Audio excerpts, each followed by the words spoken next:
Welcome, all my fellow Washington brethren and sistren.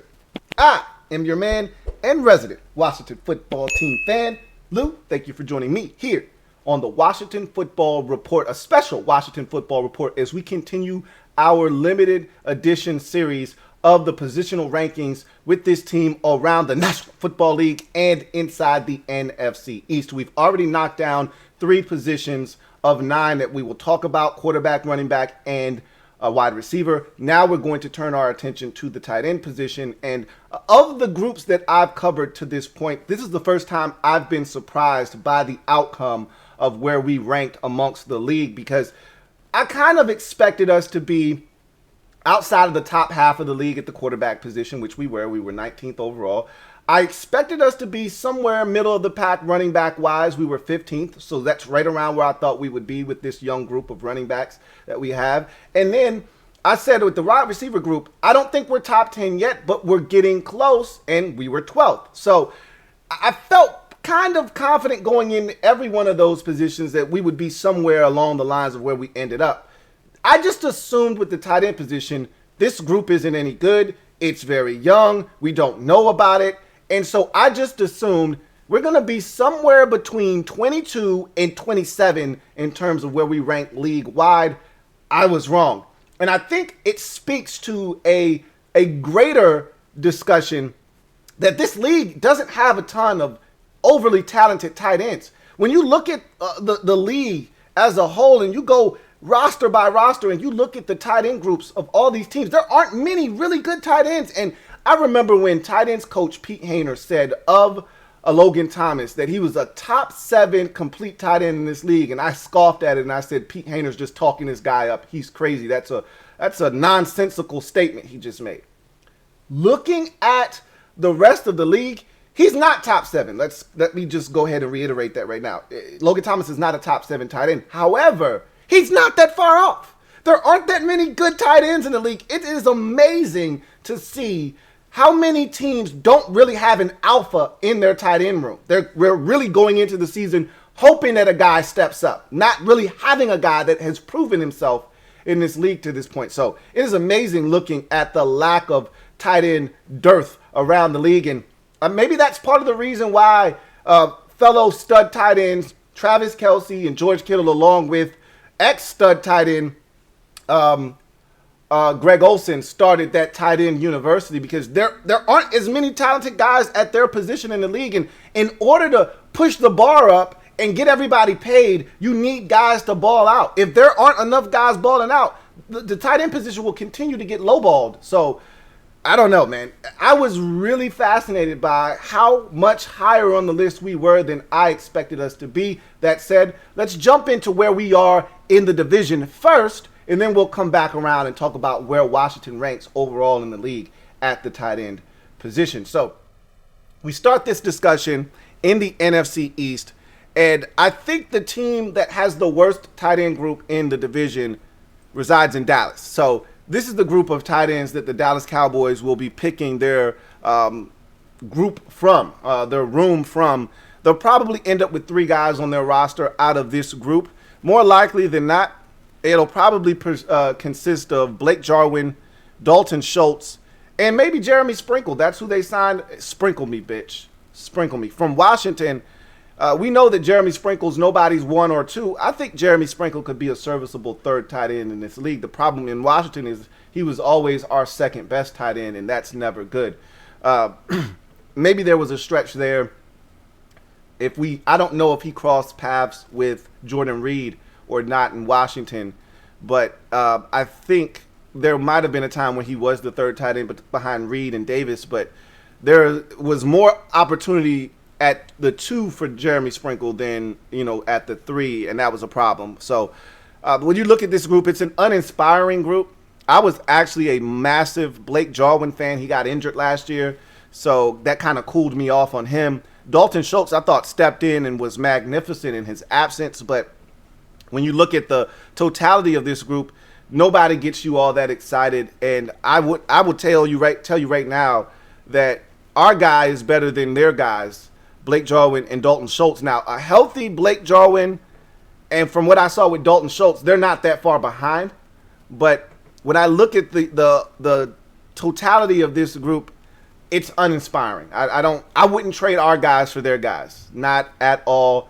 And I think our room is better than the Dallas Cowboys tight end room. So you go to the team that I think is second in the NFC East in the tight end department, and that's the New York Football Giants.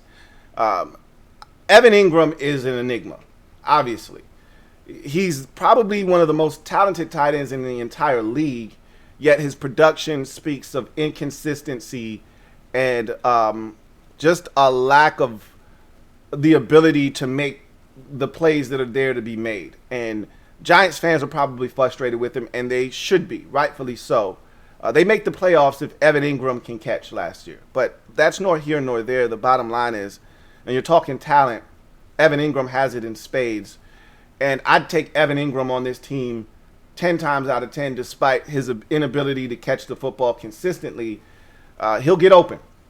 You got to deal with some drops, but he'll get open, and that's half the battle in this league. Evan Ingram is a talent. But the reason that the Giants are ahead of Washington and Dallas in this division is because of the addition of Kyle Rudolph. They've got a bunch of guys here that you're looking at that, again, don't move the needle much. They've got some solid blocking tight ends in Caden Smith and Levine Toilolo, but Kyle Rudolph puts them over the top. If he's healthy and he's still got something left in the tank, which I surmise that he does, I wanted Kyle Rudolph in free agency. There were several tight ends that I wanted Washington to go after, and they just simply did not. Rudolph was one of those guys that I thought would have been able to come in, assimilate himself well, be a veteran presence, and help this tight end room grow and blossom. He ends up in New York with the Giants, and that guy can still play football at a high level, I believe, and I think that's the guy that puts the Giants over Dallas and Washington in this division, along with Evan Ingram. And then finally, the number one tight end team in the division is the Philadelphia Eagles. Now, you look at something here that seems out of place, and you're right. Zach Ertz, still on this Eagles roster right now, is out of place because I think he's played his last down of Philadelphia Eagles football. However, he has not been traded yet. They're at a stalemate. They're at an impasse. I don't know if he's going to be traded or not. I thought he would have been traded already. Maybe the Eagles are waiting for an injury or two to be sustained in camp, and then Ertz's value skyrockets, and then they move him. I don't think he's going to play for them. But he's still here. And until he's traded, he's a part of their tight end room. Now, even if you remove Zach Ertz from the equation, Dallas Goedert and Richard Rodgers, the combination of those two are still better than the combination of any other two tight ends in the division. So just off of the strength of that, I think the Eagles have the strongest tight end room in the division. Again, Zach Ertz being added to that mix. If it's Ertz and Goddard, it's not even close. They blow everybody else out of the water. But I think you can remove Ertz from the equation, and Goddard and Rodgers are still better as a combination than any other combination of tight ends in the division. And that's why they get the nod for me, because I think Dallas Goedert is the best tight end in the division. So if you take Goddard and you add Richard Rodgers and what he's done in this league and what he continues to do, I thought he was really solid for the Eagles last year as a number two tight end because Ertz was hurt so often last year. Rodgers stepped up and made some plays.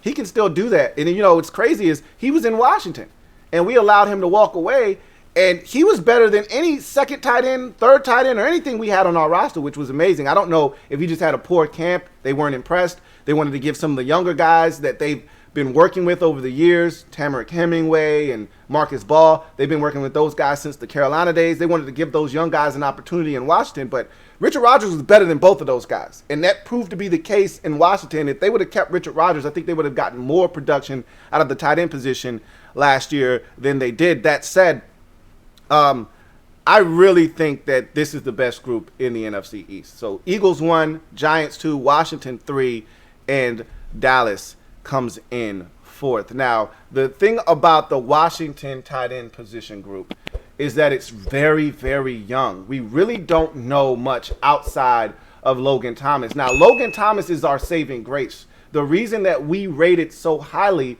in the league is because Logan Thomas's season last year opened some eyes, including mine.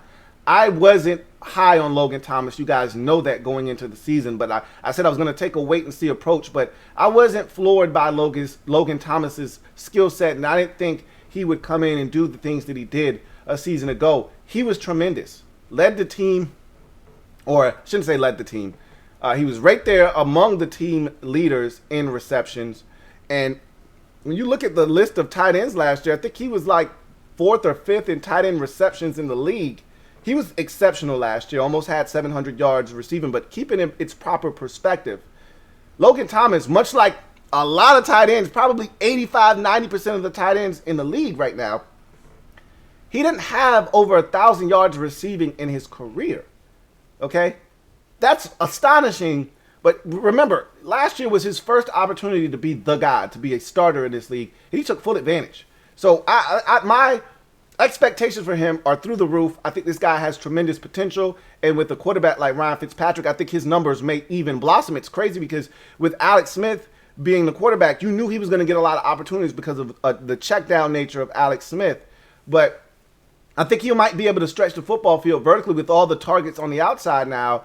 He may be able to work the middle of the field, and with his size, he's not the most athletically gifted guy, but with his size, Ryan Fitzpatrick's going to give him a chance to climb the ladder, go get the football. He showed the ability to do that as well last season. So, all in all, I have Washington's tight end group as the 17th best tight end group in the NFL, which is a far cry from where I thought they would be 24th. Honestly, in my mind, before I started, I said we're going to probably be 23rd, 24th, somewhere in that neighborhood.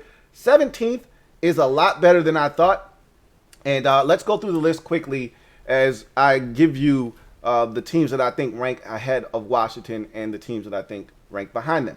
The Arizona Cardinals, their room isn't even close to ours. They don't have a guy in their room, not a single guy that scares you. They got a bunch of guys that they're hoping step up, but nobody in that room is of any substance, including former second-round pick Max Williams, who's been somewhat of a disappointment to this point of his career. Atlanta Falcons, obviously they just drafted. Look, you know how I am with the rookies, but they just drafted Kyle Pitts, man. That does it for me. But they still have Hayden Hurst. If that wasn't enough, they got two guys that would start on this football team more likely than not. So that puts the Falcons ahead of us. Same with the Ravens.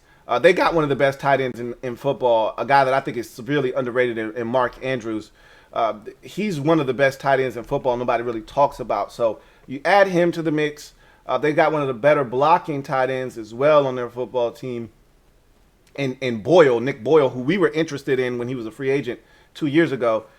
They're better than us right now as well. Buffalo, no, we have the advantage. Although I think their tight ends are more talented than us, their production doesn't match the level of talent that they have in their tight end room. So I give us the nod over the Buffalo Bills. Panthers don't have anybody from which to speak of. That room is really disappointing, and so we're better than them. The Bears, they've got Jimmy Graham holding on at the end of his career, but they also have second-year Notre Dame tight end as well. Can't remember his name at the current moment, but they've got enough guys that you feel like, okay, they've got enough to be better than us, and they are. Cincinnati, they've got some young guys in their tight ends room, but they just don't have the production. CJ Uzama, to me, isn't better than Logan Thomas, and the rest of their guys aren't better than the guys we have. And I'm telling you right now, Ricky Seals-Jones is going to make this football team. Ricky Seals-Jones, as a third option, is better than most teams' number 2 option in terms of what he's done in this league from a production standpoint. I really feel like he's going to make this football team. I think they're going to practice squad Sammy Reyes. And so I think our 3 tight ends, and this is the assumption that I made when I went through this process, is going to be Logan Thomas 1, John Bates 2, and Ricky Seals-Jones as our third tight end. And that's a really formidable room, honestly, because I think Bates is a guy that is being slept on, is going to make some noise in this league, but I don't want to count him into the equation right now because he's a rookie and we don't know what he's going to do. But just Ricky Seals-Jones and Logan Thomas combined, to me, are better than most of the tight ends in this league, which is what you'll find. Cleveland Browns, they're better than us. They've got David Njoku. They've got a young tight end last year that they drafted out of, I want to say, Florida Atlantic. But the guy that puts them over the top is Austin Hooper. Their number 1 tight end is better than our number 1 tight end. But the depth of their room is better than the depth of our room as well. Dallas, we've already talked about them. I think our tight end room is better than theirs. Denver Broncos, they've got Noah Fant. The conversation stops right there. But they've also got other guys that are talented like Albert O in that room. So they're ahead of us. We're better than the Detroit Lions tight end room. There's nothing there in Detroit. They got T.J. Hockenson. I'll take our guy, Logan Thomas, over their guy, T.J. Hockenson, and he was a first-round pick. I haven't been overly impressed with T.J. Hockenson to this point. But even if you think those two are close, the rest of their room, there's nothing there. Absolutely zero there. We have some guys that I'm excited about, and so I'd take our guys over theirs. Green Bay, their tight end room is better than ours. I'm still waiting on Jay Sternberger to step up and make some plays for them. But we saw what Robert Tonyan did a season ago. He was phenomenal. He's better than anything we have in our room. So the Packers get the nod. And they still have Mercedes Lewis as well, the aging veteran. Texans, trash. We beat them. Colts, they got two guys. Jack Doyle and Mo Alley Cox are the two guys that you put them together and they make a formidable duo. Too much for us to handle. So the Colts get the nod over us. The Jacksonville Jaguars, they got a bunch of stuff, none of it worth anything. We're better than the Jacksonville Jaguars. The Kansas City Chiefs, we are not better than the Chiefs because they got Travis Kelce. The discussion, I don't care what else they have in their room, the discussion stops there. There are 3 or 4 tight ends like that in the league where you say, their number one is better than our entire room. Stop right there. That's one of the guys right there. You know who the other 2 or 3 are. And he's the first of that group.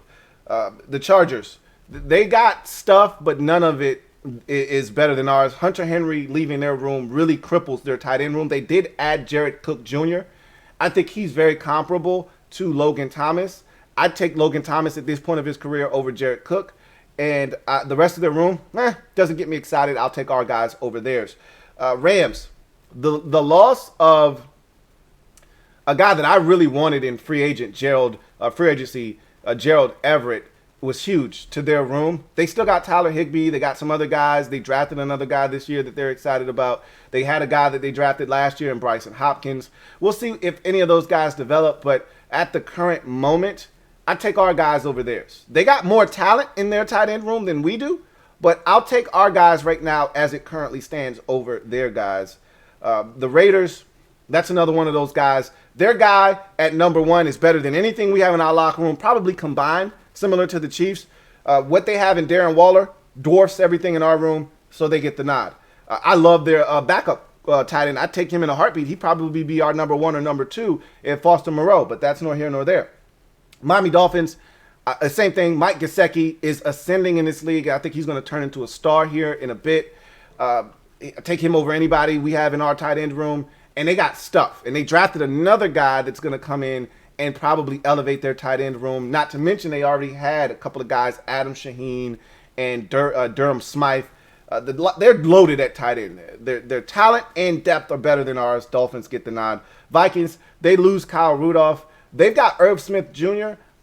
Irv Smith Jr. I think is better than our tight end, Logan Thomas. But after that, they got nothing. Nothing in their tight end room screams, hey, better than you. I'll take our guys' complete room over their complete room.